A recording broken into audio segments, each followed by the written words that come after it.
Hey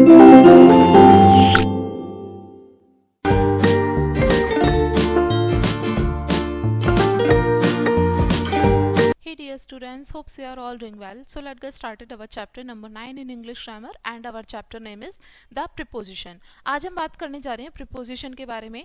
तो चलिए start करेंगे definition से. A preposition is a word placed before a noun or a pronoun to show in what relation the noun pronoun stand in regard to something else. देखिए preposition हमारे इनको position words भी कहा जाता है. ये किसके बीच में relation show करते हैं?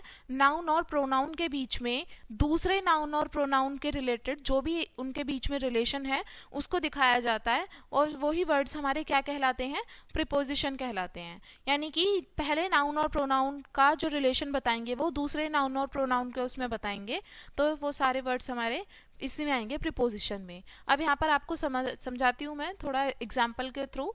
स्टडी द फॉलोइंग सेंटेंस, इनको ध्यान से पढ़िए जरा. There is a book on the table. ठीक है, सेकंड सेंटेंस में बोला है do you see a cat under the table. तो इसमें आपको देखिए क्या चीज बोली है. एक तो यहाँ पर पहला वो हुआ नाउन बुक, दूसरा क्या हो गया टेबल. तो बुक और टेबल के रिगार्ड्स में बात हो रही है ना दोनों के बीच में, तो दोनों के बीच में रिलेशन बताया जा रहा है.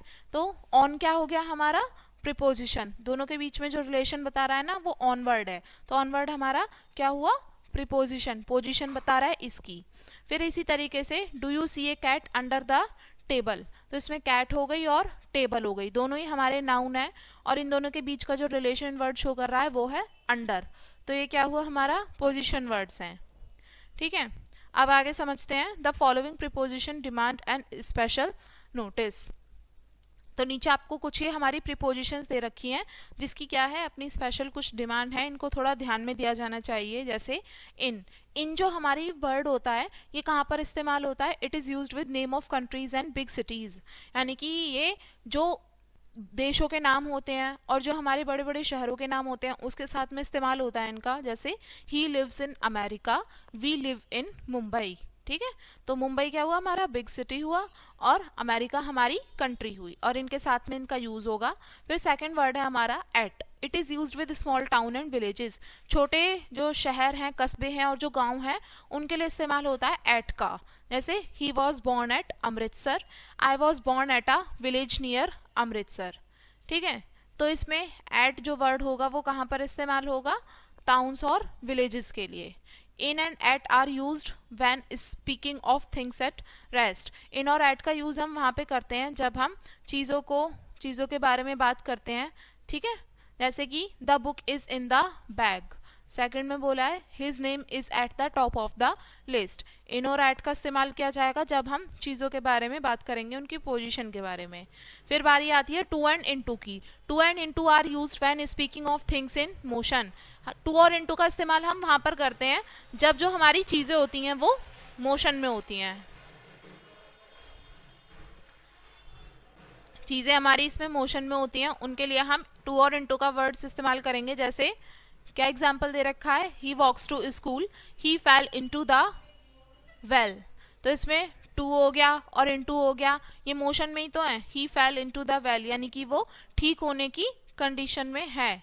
और इसी तरीके से ही वॉक्स टू स्कूल, स्कूल क्या हो गया वो चल के जा रहा है, तो वॉक्स हमारा किस में आ गया? मोशन में. अब बात करते हैं ऑन की. On is used when speaking of things at rest and upon while things in motion. On का वर्ड ऑन वर्ड जो है वो हम वहाँ पर इस्तेमाल करेंगे जब चीज़ें हमारी रेस्ट में होती हैं और अपॉन का इस्तेमाल हम वहाँ करेंगे जब चीज़ें हमारी मोशन में, गति में हो. जैसे the book is on the table. तो बुक कहाँ है? रेस्ट पोजीशन में है, इसलिए ऑन का इस्तेमाल हुआ है. द टाइगर स्प्रैंग अपॉन मी.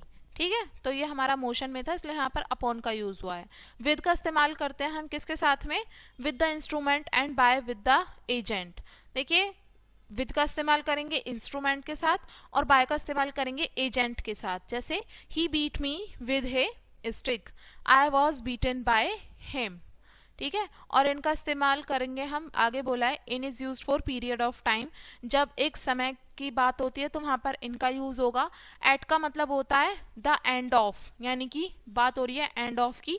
और विद इन का मतलब होता है बिफोर द एंड ऑफ, यानी कि खत्म होने से पहले की जो बात होती है उसके लिए हम विद इन यूज करते हैं. जैसे I shall come back in an hour. फिर है आगे सेंटेंस दे रखा है I shall come back at the end of an hour. I shall come back within an hour यानी कि 1 घंटे के अंदर अंदर खत्म होने से पहले मैं वापस आ जाऊंगा। I shall come back at the end of an hour यानी कि 1 घंटा जब खत्म हो जाएगा उसके बाद मैं आ जाऊंगा। I shall come back in an hour यानी कि 1 घंटे से होने से पहले मैं आ जाऊंगा। फिर है सिंस। सिंस का इस्तेमाल करते हैं हम किसको दिखाने के लिए, पॉइंट ऑफ टाइम के लिए इस्तेमाल किया जाता है। और फॉर का इस्तेमाल करते हैं पीरियड ऑफ टाइम के लिए, यानी कि जब समय काल की जब बात होती है तो उसको दिखाने के लिए हम फॉर का इस्तेमाल करेंगे। और पॉइंट को बताने के लिए, पॉइंट ऑफ टाइम करने के लिए, इशारा करने के लिए कि ये समय है, वहां पर सिंस का इस्तेमाल होगा। जैसे I have been waiting here since 5 o'clock, तो हमें बता रहा है कि मैं 5 बजे से यहाँ पर वेट कर रहा हूँ। I have been waiting here for an hour, तो यहाँ पर बता रहा है कि 1 घंटे से मैं यहाँ पर इंतजार कर रहा हूँ। बिसाइड, बिसाइड का मतलब होता है एट यानी कि किसी चीज के ऊपर। और the side of besides means in addition to, और इसके अलावा बिसाइड्स का मतलब क्या होता है, किसी चीज के जो हम एडिशन है उसको जोड़ करके दिखा रहे हैं वहां पे। He sat beside me, he needs encouragement besides money. ठीक है, तो आगे बात करते हैं टिल की। Till is used for time, till का इस्तेमाल होता है टाइम के लिए, और टू का इस्तेमाल होता है प्लेस के लिए। दे वर्क टिल 8 o'clock, ठीक है, तो यहाँ पर 8 o'clock टाइम की बात आ गई तो टिल का इस्तेमाल हुआ। और प्लेस क्या हो गया हमारा अगले सेंटेंस में, स्कूल। स्कूल क्या है, हमारा प्लेस है, इसलिए यहाँ पर टू का यूज हुआ है। बिटवीन, बिटवीन का इस्तेमाल होता है बीच में। बिटवीन को हिंदी में हम बोलते हैं बीच में, 2 चीजों के या 2 पर्सन के जब बीच की बात हो रही होती है, दिखाना होता है, तो हम बिटवीन वर्ड यूज करते हैं। और अमंग का इस्तेमाल करते हैं हम 2 पर्सन या फिर 2 से ज्यादा पर्सन या फिर चीजों को रिप्रेजेंट करने के लिए अमंग का यूज किया जाता है। जैसे the 2 brother divided the money between themselves, the father divided the property among his 4 sons. ठीक है, तो ये हुआ हमारा कुछ प्रीपोजिशंस का यूज, जिसमें हमने समझा कि ये अलग अलग जो हमारी प्रीपोजिशंस हैं इनका इस्तेमाल हम कहाँ कहाँ कर सकते हैं, और प्रीपोजिशंस क्या होती हैं वो भी हमने डेफिनेशन के थ्रू समझा। एंड आई होप आपको लेसन समझ में आ गया होगा, एंड मिलेंगे अगले लेसन में नई वीडियो के साथ। And thanks for watching.